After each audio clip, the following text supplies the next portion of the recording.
Hello YouTube, GSM Wayne here, and today I'm going to be talking about the cool but very strange P90, or in this case, the PS90.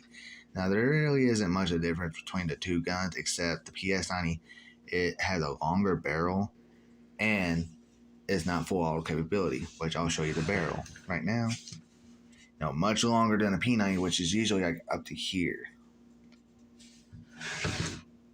And for those who don't know about, gun laws in America, in order to have a rifle or a submachine gun of some kind, it has to have at least a 16-inch barrel or longer. And full auto, you can own a full auto gun in America. It is extremely hard, and it's even harder when it comes to the P90 because it was made after the 1986 gun ban, which made owning firearms a lot harder, especially the full auto ones. Now, to give a little history about the P90, it was made by FN Herstal in Belgium in the 1990. Now, the reason why it was made is because NATO at the time was trying to find a way to replace the 9x19 Parabellum. Now, why would they want to replace a very good and popular and cheap round? Well, it was because, during the 90s and even to this day, terrorists and other factions out there, they have body armor, and most of the body armor is made to withstand even a 9mm, even up to 44 Magnum. And so if these groups have such body armor, the 9mm is not going to do too well. Now that's where the 5.7 by 28 was made. As you can tell, show you both.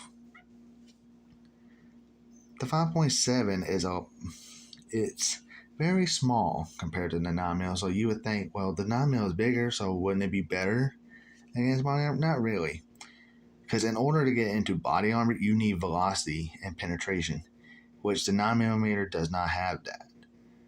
But if you can look at the 5.7, it has a pointier bullet compared to the 9mm, and the velocity on the 5.7 is that much faster as the 9mm, whereas this is the American Federal Eagle 9mm, and this is also American Federal Eagle 5.7. Both the 9mm is going at 1180 feet per second, whereas the 5.7 is going about between 16 to 1700 feet, so 400 to 500 feet more feet per second. Man, I cannot talk today. What's wrong with me?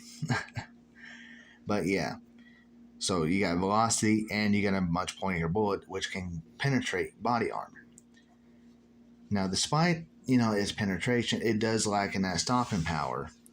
I believe a few days ago, Grantham made a video talking about the 5.7, and in their video they kind of did a little contest between the 9mm and the 5.7, and they use a ballistics dummy, which I cannot afford one, and show off the results myself.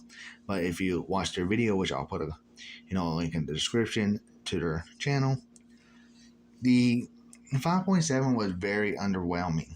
It did not do as much damage as the 9mm, which is understandable. I'll show you again. Look at that. That 9mm is much bigger than that 5.7. So it makes a lot more sense that the 9mm is going to be doing more damage. Now, if the 9mm was supposed to be replaced by the 5.7, why is there still militaries and police forces in the world still using the 9mm? Well, it's because the P90, PS90, and including the handgun, the 5.7, they're very expensive. The Ruger 5.7 is like about $8,000-$9,000, and FN also makes a 5.7 pistol as well, and I'm not sure how much they are. I think about $1,500. Extremely more expensive. And the P90, I'm not sure at all. I don't know how much that costs because I don't think I can buy one. But the PS90 is right now at $1,800 to $2,000 compared to a 9mm pistol. You can get them for like $300-$400, even cheaper than that.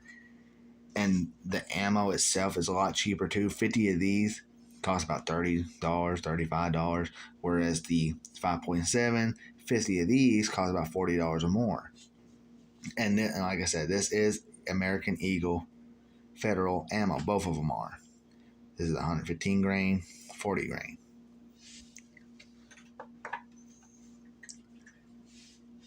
Now, despite that, I do think the PS90, P90 is a very good gun. Is it a good defense gun? Yeah, it is. It can definitely be a good defense gun, but I think, with the pricing for them, I think there's a lot more better option for them. But I would say some of the unique features this gun does have, it is ambidextrous. If you don't know what that means you can be left-handed or right-handed, and I'll show you right now. You got one charge handle here on the right.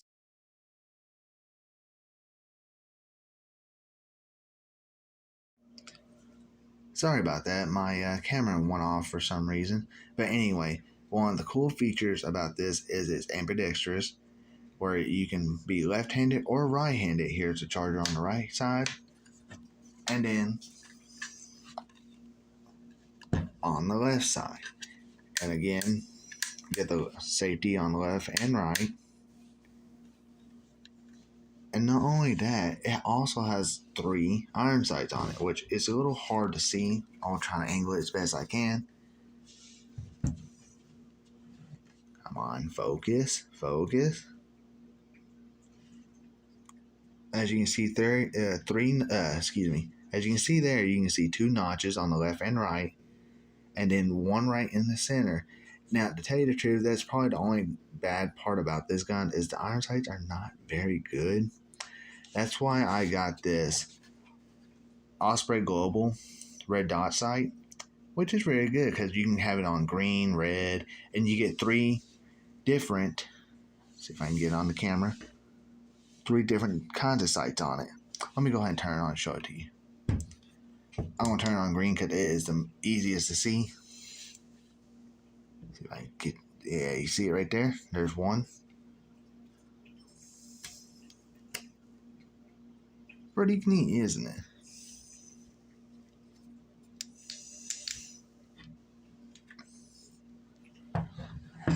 Now let's talk about the magazine. As you can tell, this gun does not have a magazine, and it also goes on the top. Like so. Take it, stick it in there, and you're going to slap it in there, which I'm not going to do that because I do have rounds in it, and I don't want to accidentally cause a misfire or anything. But the magazine here is made of plastic, much like the rest of the gun. That's another neat feature I forgot to tell you about. This gun is mostly made of plastic. It's kind of strange that a gun is made of plastic, but yet it is very, reliable. It won't melt in your hand or nothing. And knowing that, because of where the magazine is placed, like so right here, the ammunition, the casings come out the bottom here, so you don't have to worry about rounds flying up in the air and hit you in the forehead or going to the right or left side and going to someone's shirt or something. So I think that's really nice. Now the magazine here holds up to 50 rounds. See if I can get it focused there. Get right there. 50 rounds. My cat is meowing at me. What are you doing, buddy? I'm trying to make a YouTube video. Again, sorry about that. Now, I only loaded up, up to 20 rounds, or 15, excuse me. Because it's just that, like I said before, the ammo is very expensive. $40 for these things. But I'm going to show you how to load them. Which is basically any standard kind of pistol. If you have like a 1911 or something, where you take it, you push down on it, like so, and then slide it in. Now, what's cool about this too, if you can see the rounds in there, they're facing kind of downwards like that. When you load a round in there, this round will not automatically, but will spin as soon as you keep loading around in it, which is very neat. And you would think that would not work, but it really does. And to show that off, I'll be shooting this off here in a second.